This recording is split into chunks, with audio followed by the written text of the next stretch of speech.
Join me on episode 6. I'm going to call this Tiny Home in the UK City Garden. So, coming up in this episode is going to be the insulation of the floor and the damp course. This is like a big project.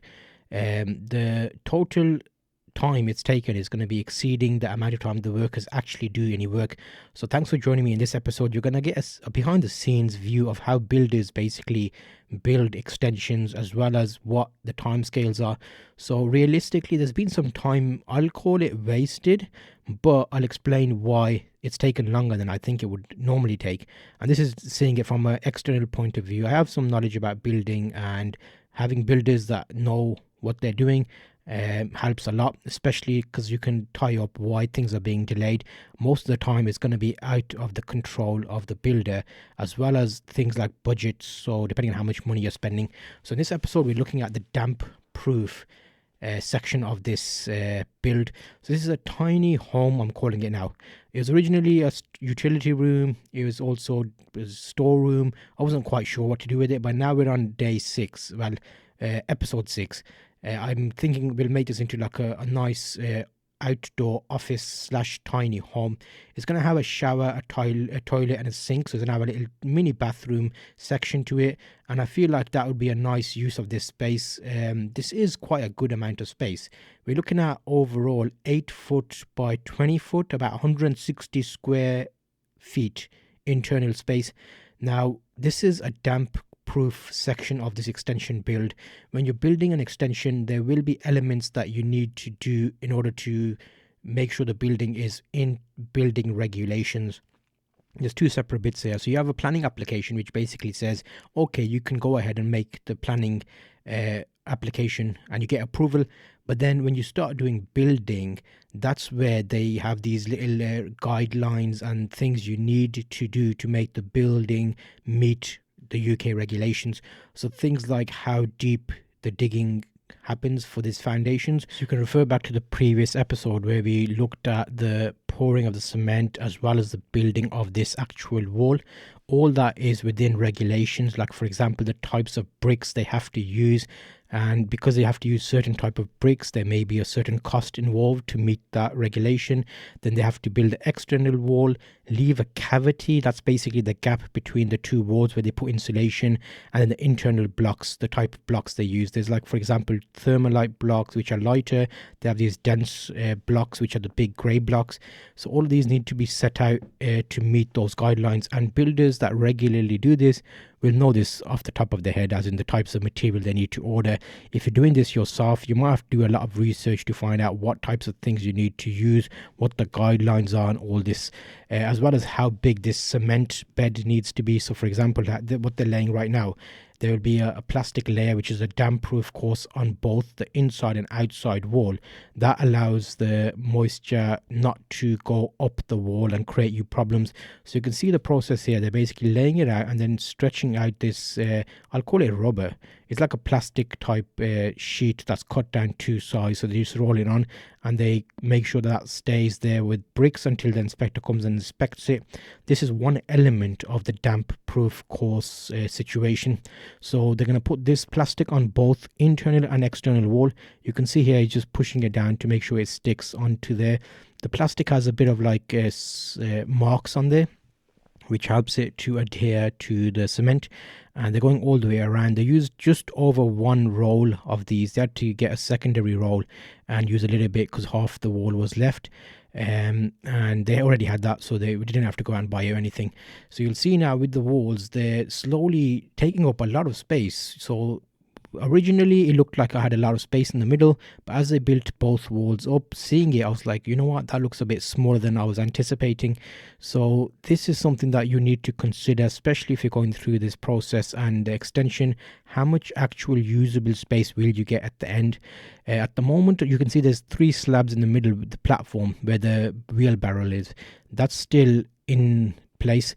So the reason they do this is they normally put the external walls together, and then once that's drying and the inspector's waiting to come, they can actually take the middle section out. So here's a view of these walls. They look quite nice, straight walls with the plastic sheet on top for damp proofing. This is the top little section, The cement in the middle is going to be taken out. Cement, well, I call it cement, is 100 mil by 30 mil is what this rubber thing is they're using to put on the damp proof membrane, I'll call it.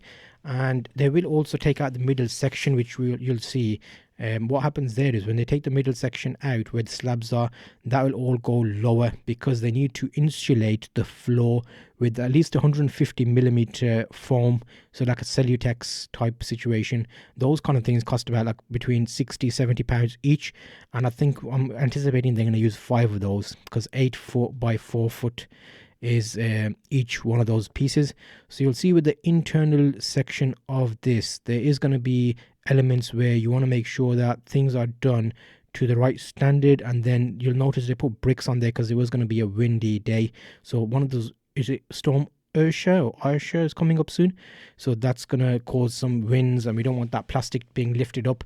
So you'll see now they've started digging out the middle section here, and this is where I thought in total from day 1 till now there's been about 4 days worth of digging. When I say 4 days, like proper constant digging. So for example, they start normally at 9, they'll get here by 9:15 in most cases, 9:30 latest they'll be here. So far the builders have been good, they've come every day, they said they were gonna come.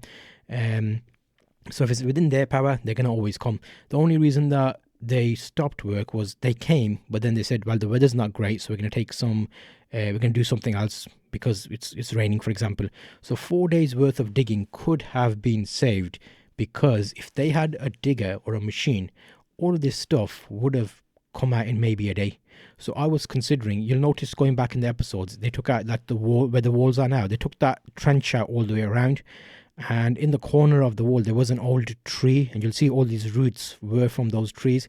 There's also bricks in the ground, so when they were digging they were kept hitting the bricks, and with the pickaxe and shovel that obviously took things a bit longer. So in total I think 4 days worth of work could have been saved if they hired a digger and dug out everything in the middle once and then built the wall and then put the foam insulation.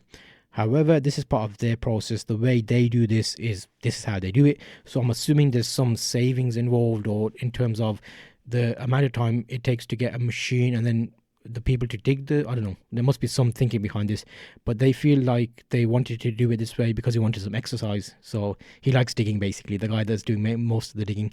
So you'll see here now this mound is getting bigger and bigger, and they made light work of this. In 2 days they took out the whole entire bottom section. So they worked from like 9:30 till about 12, had like a tea break, then 12 till 3 and ate at 3, and then from 3 about 3:30 till about 4, 4:30 in some cases.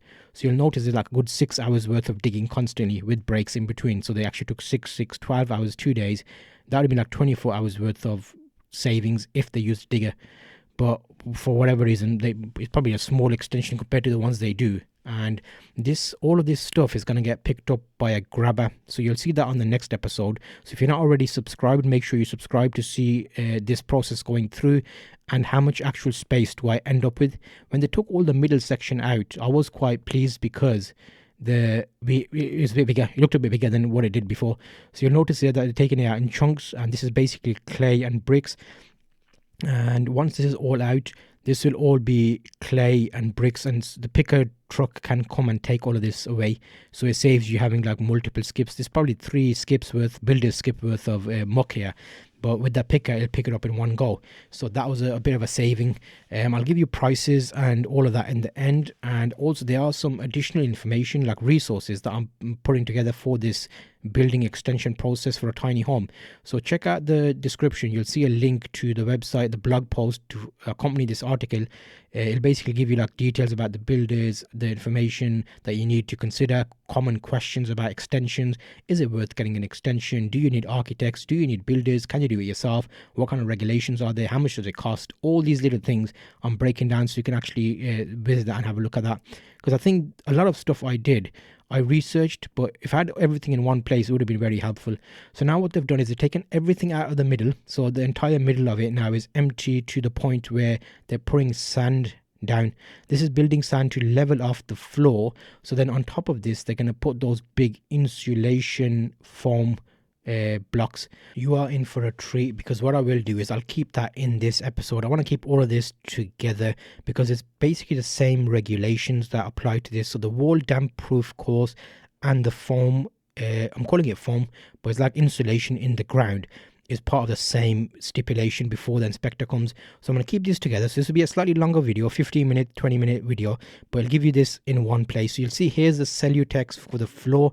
This is like 150 millimeters thick, and this goes in the floor itself to help give you insulation. So when the house is finished, tiny house, there's plastic membrane at the bottom which will stop anything being sucked up through the floor, like giving any damp course issues. So the plastic went down first on the sand. So they put a nice bed of sand down. The plastic is laid out, and then you'll see here 1, 2, 3, and then plastic again, 4 and 5. So now think about these. These are 8 foot by 4 foot each. So we know the inside of the room is going to be 8 foot wide. That's not massive, but you know what? I've seen some extensions being done for smaller than what we're doing here. So we're quite pleased that it has given us some usable space in the end. So hopefully we'll get quite a bit of usable space in here. A nice office environment with like a bathroom as well. So you see they put more plastic down there. They put a nice overlap to make sure that it's not going to be like intrusive. And then there's the foam. So 5, and then they had thinner foam, which is like probably about 50 mil thick, which goes around the sides, and that's to stop the cement inside falling out the sides. So it's actually insulated in the bottom and the side walls. So it's probably over 8 foot. You'll see that he has to cut extra little foam bits to put into the sides. So you'll see that it's like plasterboard, but it's got a silver foil lining, and then there's foam insulation core in the middle of that. So that will go around the edges to make like a bit of a bowl. And then you'll see in the next episode where we put cement down, you'll see how this ties in and all of that. So it's cutting these pieces out and putting this. I wasn't expecting this to happen. Like I didn't think that they'll have to put little side, I don't know, skirting boards, I'll call this, like a skirting board situation going on. But yeah, it was important to have this because then it locks everything together. The measurements were good because it locked it down into the actual floor, and there was extra little foam bits that they had to cut to add on because it's just over 8 foot. It's probably 8.5 foot wide. So we've got a little bit of space there, probably to give us a bit more space. Because I'm thinking inside we're gonna plasterboard the walls with bonding. So you get bonding which sticks the plasterboard to the wall, and then a skimming to finish it off and make it nice and like smooth for the inside walls. You'll see here the plastic overlaps onto the actual plastic rubber that's already been put there, and then bricks have been put on just to hold it in place, which helps to keep it all in place just while the inspector comes. So there's another day we'll have to wait for the inspector. That's another 2 or 3 days, which I think is wasted. Really, realistically, they should give you a person that you can send a little video clip to or a photo to, say, is this okay?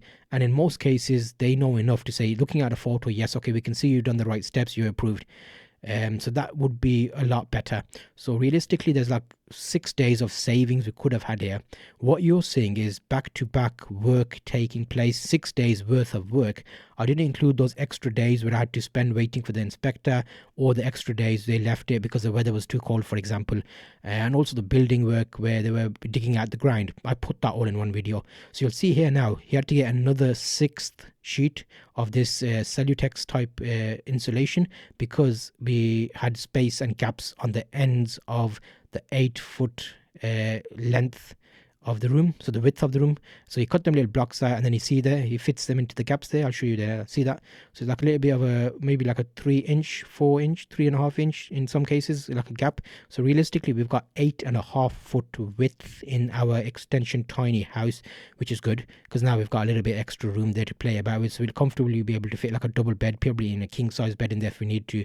So you'll see here now he's putting these down to and the ends as well. So it's actually a little bit big on everywhere around, isn't it? So 5 times 4 and 8.5 foot in length, width.